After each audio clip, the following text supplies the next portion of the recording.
নমস্কার বন্ধুরা, আমি রাজু। আজ 28 তারিখ হয়ে গেল, হাতে মাত্র কটা দিন, আর 2-3টে দিন হাতে রয়েছে।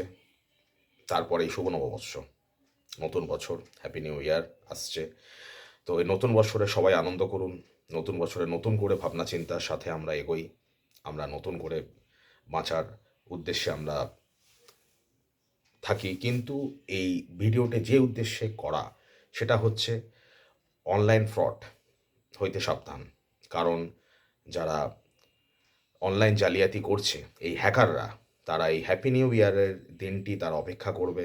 যেই আপনাকে 31st নাইটে বা 1 জানুয়ারি আপনাকে আপনার পরিজনেরা বা আপনার বন্ধু বান্ধব, আপনার আত্মীয় স্বজনেরা যখন হোয়াটসঅ্যাপে উইশ করবে, হ্যাপি নিউ ইয়ার পাঠাবে, সেই সময়টায় কি ওরা কাজে লাগাবে। অর্থাৎ সেই সময়টায় আপনারা হোয়াটসঅ্যাপে টেক্সট মেসেজ ইউজ করুন, টেক্সট মেসেজ ইউজ করুন, ফটো ইউজ করুন, বাট কোনো রকম লিঙ্ক বা কোনো রকম পিডিএফ ফাইল ওপেন বা এপিকে ফাইল যদি লেখা থাকে, এপিকে ফাইল যদি লেখা থাকে, এই ফাইলগুলো কখনোই ওপেন করবেন না।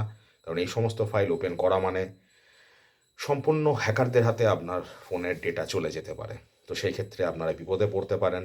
এতে ব্যাংকিং, আপনার অ্যাকাউন্টেও প্রবলেম হতে পারে। তো সেই ক্ষেত্রে বন্ধুরা সাবধানে থাকুন, সুস্থ থাকুন, ভালো থাকুন এবং হ্যাপি নিউ ইয়ারে আনন্দ করুন, কিন্তু সবাইকে সতর্ক করে দিন। ধন্যবাদ।